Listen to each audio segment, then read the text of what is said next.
अस्सलामुअलैकुम and welcome back to my channel. उम्मीद करती हूँ कि आप सब खैरियत से होंगे और जो चीज़ें हमने पीछे पढ़ी थी वो भी आप याद कर चुके होंगे। आज हम स्टार्ट करते हैं एक्सरसाइज नंबर 1, एक्सरसाइज 1.1। एक्सरसाइज 1.1 में हमारे पास क्वेश्चन है, first question, find the order of the following matrices. हमें पता है कि ऑर्डर कैसे फाइंड करना है। लास्ट वीडियो में हमने डेफिनेशन पढ़ी, how to find the order of a matrix. उसी चीज़ को देखते हुए हम इन क्वेश्चंस को करेंगे। फर्स्ट हमारे पास मैट्रिक्स है ए, इसका ऑर्डर फाइंड करना है हमें। हाँ जी, कैसे फाइंड करते हैं ऑर्डर किसी भी मैट्रिक्स का फाइंड करने के लिए हमें उसकी नंबर ऑफ़ रोज़ पता होनी चाहिए और उसकी नंबर ऑफ़ कॉलम्स पता होनी चाहिए। सो what are the number of rows of matrix A? What are the number of rows in matrix A? 1, 2. So the number of rows in matrix A are 2. I can simply write it in the form of M, which is 2, and how many number of columns in matrix A? 2. So N is equals to 2. M means number of rows, N means number of columns. So order of A is equals to, order of A can be found by the formula M by N, and we know what is M and N. By putting the values of M and N, we will find the order of A. So the order of A matrix is 2 by 2. 2 rows 2 columns। हमारे पास order आ गया matrix A का। Question 1 का part 1 जो है हमारे पास solve हो गया है। पार्ट 2 बी है। बी मैट्रिक्स का बी उन्होंने ऑर्डर पूछा हुआ है। बी मैट्रिक्स में हमने देखना है कितनी रोज़ हैं, 2, एंड हाउ मेनी कॉलम्स, 2। ठीक है, एमसीक्यूज शक्ल में भी आ सकते हैं, ये क्वेश्चन शॉर्ट क्वेश्चन की शक्ल में भी आ सकते हैं। और आपने अटैम्प्ट क्वेश्चन करने से पहले ये देखना है कि मुझे अपने टाइम का किस तरह से मतलब मैनेज करना है। टाइम मैनेज करना लाजमी है पेपर में। अगर तो टाइम शॉर्ट है तो आप सिंपली इसको एक स्टेप में भी सॉल्व कर सकते हैं। अगर टाइम है आपके पास तो आप इस तरह से स्टेप बाय स्टेप इसे सॉल्व कर सकते हैं। ये मेथड हो गया अगर आपके पास टाइम है, रिलैक्स हो के आपने करना है काम तो इस तरह से करें टेस्ट वगैरह में। अगर आप पेपर के अकॉर्डिंग एमसीक्यू है तो उसमें हमने सिर्फ देखना है कि भाई इसका क्या ऑर्डर है, उसका आंसर कैसे लिखेंगे, मतलब बताएंगे यहाँ ऑर्डर ऑफ बी। हाँ जी, कैसे ऑर्डर ऑफ बी मालूम हो सकता है हमें एम बाय एन वाले फार्मूला से। एम मीन्स रोज़, हाँ जी कितनी रोज़ है इसमें, 2 बाय कॉलम्स कितने हैं, 1, 2। इतना भी अगर आप सॉल्व कर देते हैं क्वेश्चन को, ऑर्डर ऑफ मतलब किसी भी मैट्रिक्स का बताते हैं, आपको 2 नंबर मिल जाएंगे। ठीक हो गया। So order of B is also 2 by 2। Order of B is 2 by 2, 2 rows 2 columns. अब हमारे पास है मैट्रिक्स सी, इसका हमें ऑर्डर फाइंड करना है। ऑर्डर ऑफ सी, कितनी रोज़ हैं सी मैट्रिक्स में, 1 bye, and how many columns are there in matrix C? 1, 2 columns. So the order of C matrix is 1 by 2. Question number 4, question number 1 के फोर्थ पार्ट में हमारे पास डी मैट्रिक्स है, उसका ऑर्डर पूछा गया है। So the order of D is equals to how many rows, 1, 2, 3 rows. So 3 by columns कितने हैं, 1। ऑर्डर लिखने के लिए हम ध्यान रखना है आपने कि और रोज़ पहले लिखेंगे, then we will write column, number of columns.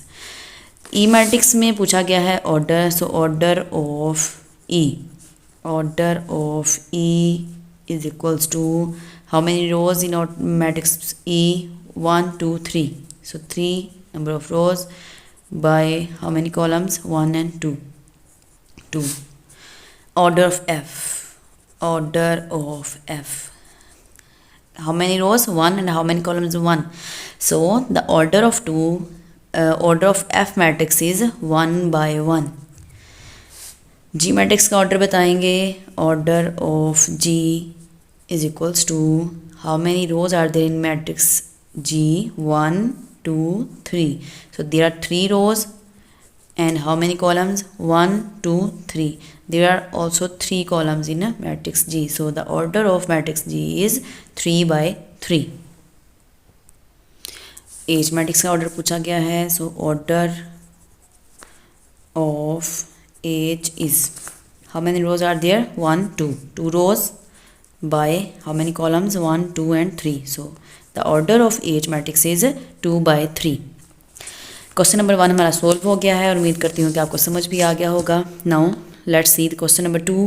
What is the statement of question number 2? Which of the following matrices are equal. Question number 2 में हमसे पूछा गया है कि आपके पास कुछ मैट्रिसेस हैं, आपने बताना है कि इन मैट्रिसेस में से कौन कौन से मैट्रिसेस एक दूसरे के बराबर हैं. ठीक है, फर्स्ट मैट्रिक्स हमने देखा A इज इक्वल टू 3. अब हमने इसको देखना है और देखना है कि बाकी मैट्रिक्स में से A के इक्वल कौन सा मैट्रिक्स आ रहा है. हाँ जी, B मैट्रिक्स हम देखते हैं और किस बेस पे इक्वल हमने देखना है कि आ रहा है दो मैट्रिक्स. फर्स्ट ऑफ ऑल तो उनका दोनों का ऑर्डर सेम होना चाहिए.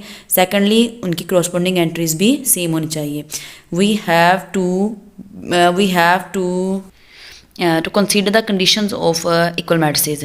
सो ए मैट्रिक्स हमारे पास 3 है, बी मैट्रिक्स तो बिल्कुल एक इक्वल नहीं है. क्यों? क्योंकि उसका ऑर्डर भी सेम नहीं है 3 के लिहाज से और ना ही इसकी एंट्रीज एक इक्वल है. फिर चलते हैं सी मैट्रिक्स को देखते हैं. सी मैट्रिक्स में हमने देखा कि 5 - 2 है and 5 - 2 is equals to 3. So C matrix is equal to 3. A matrix भी क्या है? 3 and C matrix is also 3. So जो ए मैट्रिक्स है वो बराबर आ रहा है सी मैट्रिक्स पे. किस बेस पे? क्यों? क्योंकि इसका ऑर्डर भी 1 by 1 का है. सी का ऑर्डर भी क्या है? 1 by 1, 1 रो 1 कॉलम. इसकी एंट्रीज भी 3 हैं, इसकी भी 3 हैं. करस्पॉन्डिंग एंट्रीज भी दोनों की सेम हो जाएंगी और इनका ऑर्डर भी सेम है. तो क्वेश्चन नंबर 1 में हमने देखा ए जो मैट्रिक्स है उससे इक्वल सी मैट्रिक्स आया. क्यों? Because A is equals to 3 and C was 5 - 2 which is equals to 3. Both of these are equal matrices. हमने देखा A सोल्व हो गया, उसके पास पार्ट B पे चलेंगे. B is equals to 3 5. 3 5 हम देखेंगे कि दूसरा अब ऐसा कौन सा मैट्रिक्स है जो कि B के इक्वल आ रहा है. C तो नहीं है, C सोल्व कर चुके हैं हम. D देखा हमने 5 3 है, ऑर्डर तो इसका B के इक्वल है बट करस्पॉन्डिंग एंट्रीज इक्वल नहीं है. So moving towards the next matrix E का ऑर्डर सेम नहीं है बी के साथ, ना ही एंट्रीज. एफ पे देखते हैं. एफ मैट्रिक्स जो है ना तो उसका ऑर्डर बी के इक्वल है ना ही एंट्रीज. अब हम जी मैट्रिक्स को देखते हैं. जी मैट्रिक्स का ऑर्डर बी मैट्रिक्स के बराबर नहीं है, ना ही एंट्रीज हैं. एच मैट्रिक्स को देखा, एच मैट्रिक्स भी बिल्कुल डिफरेंट है बी मैट्रिक्स से. आई को देखा जब हमने तो आई मैट्रिक्स हमें लगा कि बी मैट्रिक्स के इक्वल होगा. सो आई को देखते हुए हम सोल्व करेंगे. 3 + 2 5. First entry 3, first entry 3 5 5. सो बी और आई की एंट्रीज भी सेम है और ये मैट्रिक्स बी भी 1 by 2 ऑर्डर का है जबकि आई मैट्रिक्स भी 1 by 2 ऑर्डर का है. So we can say that B is equals to I as B is equals to 3 5 and I is also equal to 3 5. Solve हो गया. अब इसके पास हम देखते हैं सी हम सोल्व कर चुके हैं, इसको दोबारा से नहीं करेंगे. डी हमने देखा कि मैट्रिक्स है 5 3. अब इसको चेक करते हैं कि ये किसके इक्वल है. इसके इक्वल भी बिल्कुल नहीं है, ना तो इसके इक्वल है, ना ही इसके इक्वल है, ना ही इसके इक्वल है. आई ऑलरेडी सोल्व हो चुका है और डी जो है वो जे के इक्वल भी नहीं है, डी सिंगल है, उसके इक्वल कोई मैट्रिक्स नहीं है यहाँ पे. Okay, moving towards the matrix E matrix को देखते हैं कि ई मैट्रिक्स किसके इक्वल है. ई मैट्रिक्स एफ के इक्वल बिल्कुल नहीं है, जी के इक्वल भी नहीं है. जी हाँ, एच के इक्वल है E matrix. Why? Because both of these matrix have same order and their corresponding entries are also same. So E और एच तो आगे बराबर. इसके अलावा देख लेते हैं क्या इनके बराबर कोई और मैट्रिक्स भी आ रहा है. आई को देखा नहीं.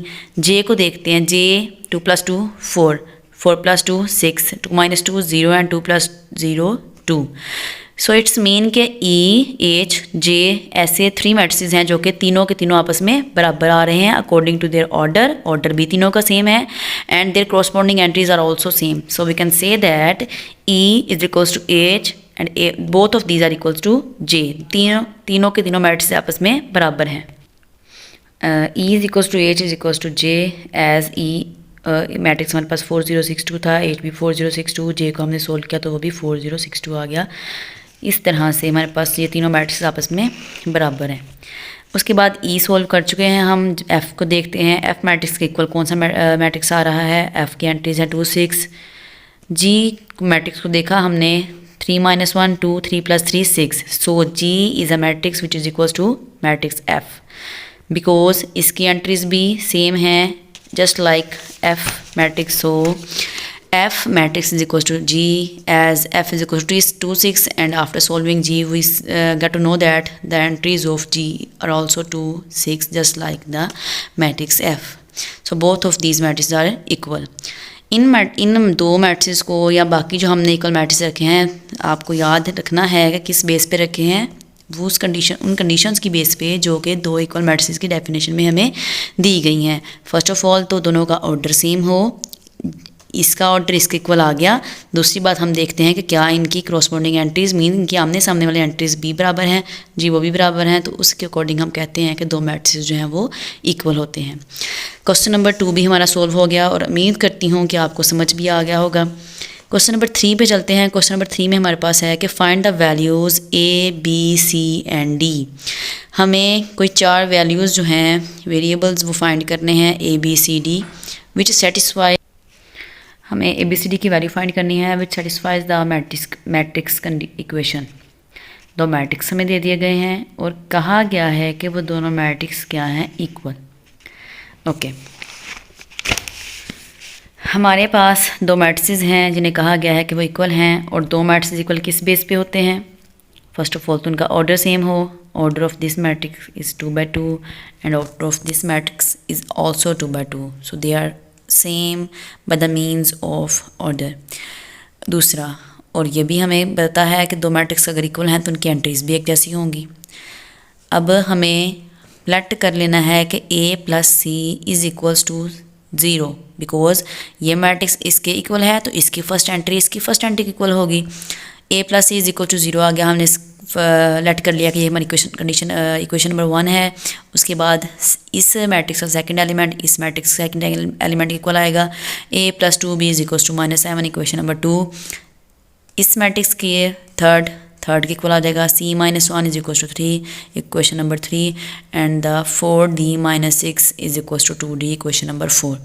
इस तरह से हमने लेट कर लिया कि ये हमारे पास 4 इक्वेशंस बन गई हैं। इन इक्वेशंस को सोल्व करते हुए हमने A, B, C और D की वैल्यूज़ फाइंड करनी है। ओके, अब हम देखते हैं कि क्या इक्वेशन 1 को सोल्व करके हमें कोई वेरिएबल मिल सकता है A, B, C, D में से। हाँ जी, A + C is equals to 0। यहाँ इस इक्वेशन में दोनों के दोनों वेरिएबल्स हैं, हमें यहाँ पे कोई वेरिएबल किसी की वैल्यू नहीं मिल सकती। We can not solve 2 variables at a time. Moving towards the next equation, A + 2B is equals to -7। यहाँ पे भी हमारे पास A और B दो वेरिएबल्स हैं और दोनों के दोनों अननोन हैं। यहाँ पे भी दोनों अननोन थे, that is why we can not calculate any one of them. यहाँ पे भी दोनों अननोन हैं, हमें यहाँ से भी अभी किसी की वैल्यू नहीं मिल सकती। नेक्स्ट हमने इक्वेशन नंबर 3 देखते हैं। उसमें हमने देखा कि C - 1 is equal to 3। So this is the equation in which there is only one variable which is C। यहाँ से हम एक वैल्यू जो है वो कैलकुलेट कर सकते हैं। So we consider question number 3, C - 1 is equal to 3। -1 इस साइड पे नेगेटिव है, दूसरे साइड पे आके पॉजिटिव हो जाएगा। C इज इक्वल टू 3 + 1 आ जाएगा, and 3 + 1 is equal to 4। So equation number 3 को सोल्व किया हमने, जब हमें तो C की वैल्यू मिल गई जो कि 4 है। अब इस C की वैल्यू तो हमें मिल गई इक्वेशन नंबर 3 से। इक्वेशन नंबर 1 भी देख ली, 2 भी देख ली, 3 को सोल्व कर लिया। अब देखते हैं इक्वेशन नंबर 4 को। इक्वेशन नंबर 4 में देखा हमने 4D - 6 is equal to 2D। So this is the equation in which there is only one variable which is D। अब इसको सोल्व करेंगे। 4D - 6 is equal to 2D from equation number 4। Equation number 4 को जब हम देखेंगे तो 4D - 6 is equal to 2D। यहाँ से हम D और D दोनों एक साइड पे कर लेंगे। -6 is equal to 2D + 4D, यहाँ पे आके -4D हो जाएगा। -6 एज इट इज़ आ जाएगा। 2 -4 करेंगे, 2 में से -4 किया तो -2 साथ D आ जाएगा। उसके बाद हमें D की वैल्यू फाइंड करनी है। -6 इधर है, -2 मल्टीप्लाई हो रहा है, इस इधर आके डिवाइड हो जाएगा, माइनस से कैंसिल हो जाएगा। 2 1s are 2 and 2 3s are 6। So the value of D is 3। हमें D की वैल्यू भी मिल गई और हमें C की वैल्यू भी मिल गई। हमने इक्वेशन नंबर 3 और 4 को सोल्व कर लिया है। अब इसके नीचे तो कोई इक्वेशन नहीं है। इट्स मीन कि हमें अब दोबारा से ऊपर एक जाना पड़ेगा, ऊपर वाली इक्वेशंस को देखना पड़ेगा। अब दोबारा से इक्वेशन नंबर 1 को देखते हैं। हाँ जी, यहाँ से हमें क्या किसी वेरिएबल की वैल्यू मिल चुकी है? बिल्कुल मिल चुकी है, सी वेरिएबल की वैल्यू। सी हमें मालूम हो चुका है, तो सी की वैल्यू को यहाँ पुट करके हम ए वेरिएबल की वैल्यू भी फाइंड कर सकते हैं। So considering equation number 1 a plus C is equal to 0 and as C is equal to 4, so a plus 4 is equal to 0 and a is equal to -4। यहाँ से हमें a की value भी मिल गई, जो कि क्या है -4। अब हमने अपनी 3 इक्वेशन सोल्व कर ली हैं, रह गई इक्वेशन नंबर 2। इक्वेशन नंबर 2 में देखा जब हमने तो a plus 2b is equal to -7 है। यहाँ पे भी हमें अब एक वेरिएबल की वैल्यू मिल चुकी है। अब हम इस वेरिएबल जो कि नाउन है इसकी वैल्यू को पुट करेंगे और अपना अननाउन वेरिएबल जो है उसकी भी वैल्यू फाइंड कर लेंगे। So from equation number 2 a plus 2b is equals to -7 and as a is equals to -4, by putting the value of a, -4 plus 2b is equals to -7, 2b की हमें value चाहिए, constant एक side पे कर लेंगे, -4 दूसरी side पे जाके +4 हो जाएगा, -7 में से +4 सब्ट्रैक्ट करेंगे तो -3 आएगा, 2b is equals to -3 and b is equals to -3/2। 2 यहाँ b से मल्टीप्लाई हो रहा है, इस साइड पे जाके डिवाइड हो जाएगा। So this is how we calculate our 4 variables a, b, c and d। हमें अपने चारों के चारों वेरिएबल जो a, b, c, d हैं वो मिल चुके हैं, जो कि हमें क्वेश्चन में जिनका पूछा गया था। अच्छा, ये हमारा क्वेश्चन यहाँ तक सोल्व हो गया, क्वेश्चन नंबर 3। अब अगर हम ये देखना चाहें कि क्या वाकई ही ये दोनों मैट्रिसेस के एलिमेंट्स सेम थे, तो क्या करना है, मगर ये क्वेश्चन का पार्ट नहीं होगा, this is just for your justification, आपकी तसल्ली के लिए है कि आप अगर देखना चाहते हैं कि वाकई ये दोनों बराबर थे, तो आपने क्या करना है, यहाँ पे एक वैल्यू पुट करें जो कि क्या है हमारे पास -4, सी की क्या थी +4, -4 +4 0 जी, फर्स्ट एलिमेंट तो फर्स्ट एलिमेंट की इक्वल आ गया। बी सेकंड में देखा -4, बी की वैल्यू क्या आई है हमारे पास यहाँ पे -3/2, सो -3/2, 2 से कैंसिल, -3 बच गया, यहाँ पे क्या था -4 plus -3 -4 -3 is equal to -7। So first element जो है फर्स्ट एलिमेंट इक्वल आ गया, सेकंड एलिमेंट इक्वल आ गया, इसी तरह से थर्ड एलिमेंट भी थर्ड एलिमेंट इक्वल होगा और फोर्थ वाला भी फोर्थ एलिमेंट इक्वल होगा। इट्स मीन कि हमारे पास जो मैट्रिसेस हैं वो वाकई ही जो हैं वो इक्वल हैं, और उसके बाद हमने अपनी वैल्यूज़ भी फाइंड कर ली हैं, क्वेश्चन हमारा सोल्व हो चुका है, और इसी तरह से हमारी जो एक्सरसाइज 1.1 है वो कंप्लीट हो गई है। और उम्मीद करती हूँ कि आपको समझ आ गई होगी।